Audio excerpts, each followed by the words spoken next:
اس لیے کہ بھارت کے ہندو کا یہ ڈکلیئرڈ آبجیکٹو ہے کہ اس زمین کو پاک کرنا ہے. یہ نجس ہے, یہ ملچ ہے مسلمان, اور ان کو یہاں سے ختم کر کے دم لینا ہے. دیو رس کا ابھی ایک سرکولر شائع ہو چکا ہے. تمام ہندو سماجی سیاسی تنظیموں کو اس نے یہ لیٹر بھیجا ہے, سرکولر بھیجا ہے کہ اب وقت آ گیا ہے کہ ہم کمر کس لیں کہ بھارت کی پاک سرزمین کو مسلمانوں کی نجاست سے ہمیں پاک کرنا ہے. بھارت کے عزائم صرف بھارت تک نہیں ہے.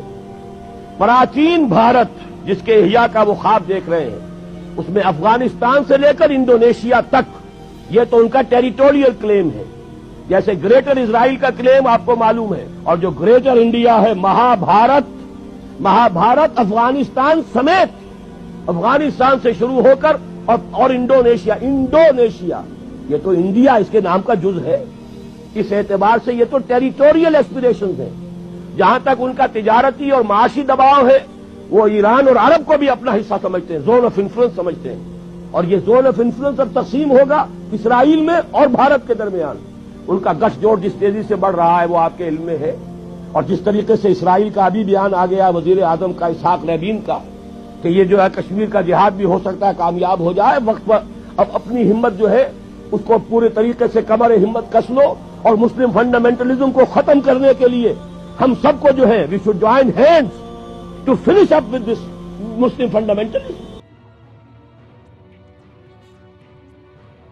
اگر موجودہ حالات کا بغور جائزہ لیا جائے تو اندازہ ہوتا ہے کہ نہ صرف اب اس دنیا کی عمر اپنے اختتام کے قریب ہے, بلکہ کتب دینی کی گواہی کے مطابق اس سے قبل ہنود یہود کی مسلمانوں کے خلاف جنگ میں تباہی کا معاملہ بھی کسی طور پر دلچسپی سے خالی نہیں. اور سچ تو یہ ہے کہ لوح وقت پر لکھی ہوئی یہ تحریر اہل حرم کو خبردار کر رہی ہے کہ وہ آنے والے وقت کے لیے اپنی تیاریاں مکمل کر لیں.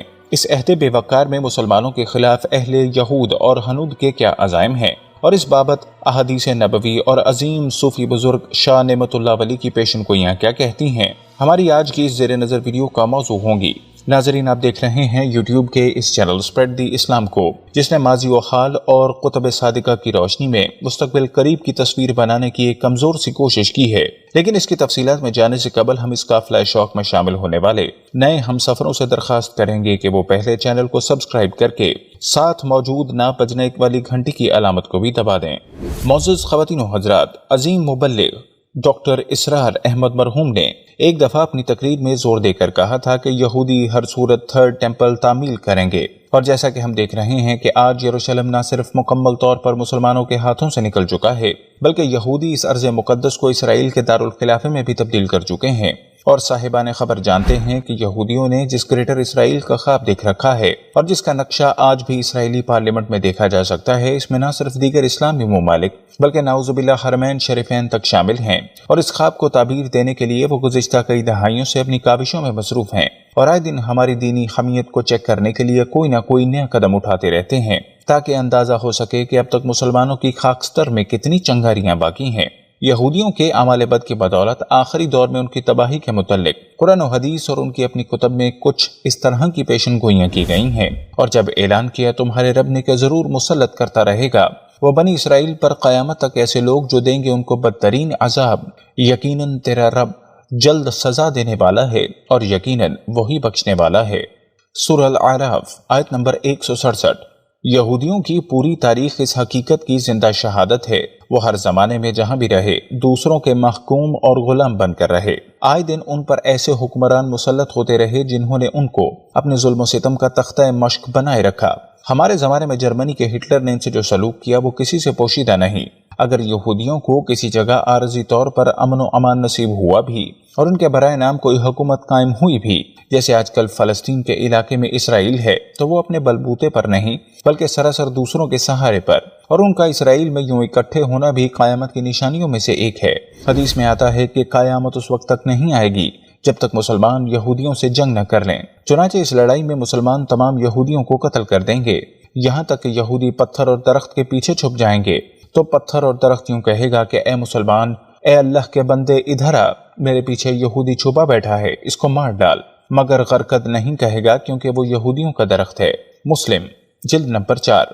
ان کی کتاب ایزاخیل میں ہے، پھر اللہ کہتا ہے کہ کیونکہ تم لوگ میرے نزدیک کھوٹے سکے ثابت ہوئے ہو، اس لیے تمہیں یروشلم میں جمع کروں گا جیسے لوگ سونا، چاندی، لوہا اور کانسی کو آگ میں ڈالنے کے لیے جمع کرتے ہیں، اسی طرح میں بھی تمہیں غصے اور غضب کے درمیان جمع کروں گا اور پھر تمہیں پگھلا دوں گا۔ میں تم پر اپنے غضب کی آگ بھڑکا دوں گا اور تم اس میں پگھل جاؤ گے، پھر تمہیں معلوم ہو جائے گا کہ تمہارے رب نے تمہارے اوپر اپنا غضب نازل کیا ہے۔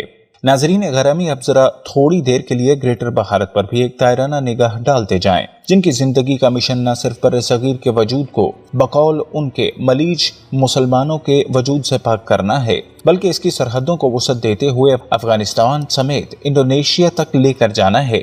اور اب ہر کھلی آنکھ مودی سرکار کی پالیسیوں کے تناظر میں واضح طور پر دیکھ سکتی ہے کہ متعصب ہندو کھلم کھلا اپنے اس مشن کی تکمیل کے کام پر شروع کر چکا ہے، جس کی تازہ ترین اور بدترین مثال بھارت میں منظور ہونے والا شہریت کا قانون ہے، جس کی بنیاد پر ہندوستان کو مسلمانوں کے وجود سے خالی کرنا ہے۔ لیکن اس سے قبل بھی گجراتی بدماش نے کشمیر میں تاریخ کا بدترین کرفیو لگا کر مسلمانوں کے ایمان کو پرکھنے کی کوشش کی ہے کہ اس تن مردہ میں ابھی کتنی جان باقی ہے اور وہ کس حد تک اپنے مسلمان بھائیوں کے لیے آواز بلند کر سکتا ہے، جبکہ شہید بابری مسجد کی جگہ رام مندر کی تعمیر بھی دراصل اسی لیبارٹری کا ایک مواد ہے جہاں پر اہل حرم کے ایمان کو تولنے کی کوشش کی گئی ہے۔ اور ہم سب جانتے ہیں کہ 57 اسلامی ممالک میں سے کہیں بھی نہ تو ہمیں ایوبی جلالت کی جھلک نظر آئی اور نہ ہی کوئی بندہ صحرائی اس دست ظلم کو روکنے کے لیے سامنے آ سکا۔ ناظرین مکرم، اللہ کے اپنے فیصلے ہیں جن کے مطابق اہل یہود کو بہرحال تباہ ہونا ہے، اور حدیث نبوی کے مطابق جب یہ میدان جنگ سجایا جائے گا تو مسلمان انہیں شکست دیتے ہوئے ایک ایک یہودی کو قتل کریں گے، حتیٰ کہ ان میں سے اگر کوئی کسی درخت یا پتھر کے پیچھے چھپے گا تو وہ بھی مسلمانوں کو آواز دے کر آگاہ کرے گا کہ فلاں یہودی اس کے پیچھے پناہ لیے بیٹھا ہے، سوائے غرقد کے درخت کے، چونکہ وہ یہودیوں کا درخت ہے۔ اور ہمارے بہت سے ناظرین اس بات سے واقف ہوں گے کہ اسی تناظر میں اہل یہود نے بہت بڑے پیمانے پر غرقد کی کاشت بھی کر لی ہے، اور انڈیا میں بھی اس درخت کے بے شمار کاشت کروا رہا ہے۔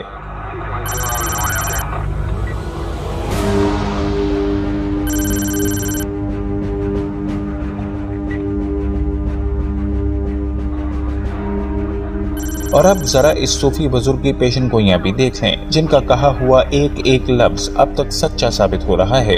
حضرت شاہ نعمت اللہ ولی کے فارسی اشعار کے مطابق عید قرباں کے بعد ماہ محرم میں ہندوؤں کی شرارت کے جواب میں مسلمان غضبناک ہو جائیں گے، جس کے بعد ہندوستان کے تمام مسلمان انتہائی فیاضی کے ساتھ نہ صرف اس جہاد میں اپنی دولت خرچ کریں گے بلکہ اپنی جانوں کے ذریعے لشکر اسلام کو تقویت بھی پہنچائیں گے۔ اور یہی وقت ہوگا جب اللہ کا ایک دوست جو کہ قرآن کریم کے خصوصی علم سے سرفراز ہوگا اور علم جہاد بلند کرے گا، جس کی قیادت میں اللہ مسلمانوں کو فتح سے ہمکنار کرے گا۔ احادیث میں بھی اس کا نقشہ کچھ یوں بیان کیا گیا ہے۔ حضرت ابو ہریرہ سے مرفوع روایت ہے، جب کالے جھنڈے مشرق سے نکلیں گے تو ان کو کوئی چیز نہ روک سکے گی حتیٰ کہ وہ ایلیا بیت المقدس میں نصب کر دیے جائیں گے۔ مسند احمد ترمذی۔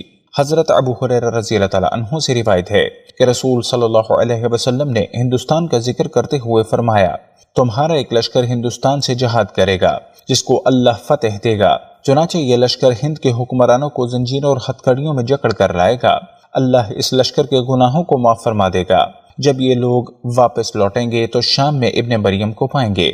حضرت ابو ہریرہ نے فرمایا، اگر میں نے اس جہاد کو پا لیا تو میں اپنی تمام نئی پرانی ملکیت فروخت کر دوں گا اور ہندوستان سے جہاد کروں گا۔ سو جب اللہ ہمیں فتح دے دے گا اور ہم واپس آئیں گے تو میں جہنم سے آزاد ابو ہریرہ ہوں گا، اور وہ ابو ہریرہ شام آئے گا تو وہاں عیسیٰ بن مریم کو پائے گا۔ چنانچہ میں عیسیٰ ابن مریم کے قریب ہونے کے لیے بے انتہا بے قرار ہوں۔ میں ان کو خبر دوں گا کہ یا رسول اللہ، عیسیٰ بن مریم، میں آپ کے ساتھ شامل ہو گیا ہوں۔ راوی کہتے ہیں کہ حضرت ابو ہریرہ کی اس بات پر نبی کریم صلی اللہ علیہ وسلم مسکرائے اور ہنسے، پھر فرمایا، بہت دور بہت دور۔ الفتن نعیم بن حماد۔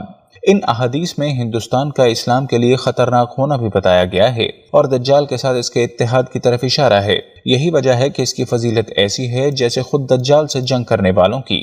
نظریاتی اور تاریخی اعتبار سے یہودیوں کا سب سے پکا دوست ہندوستان ہے۔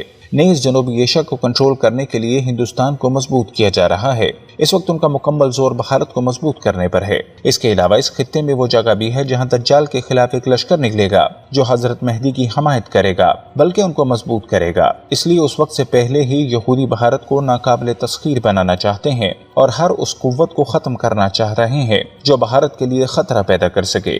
محترم ناظرین، ان شواہد اور موجودہ حالات کو دیکھتے ہوئے اندازہ ہوتا ہے کہ شاید وہ وقت قریب طرح پہنچا ہے، اور ہماری دعا ہے کہ اللہ ہم سب کو اس عظیم اور مقدس جہاد کا حصہ بننے کی توفیق عطا فرمائے۔ آمین۔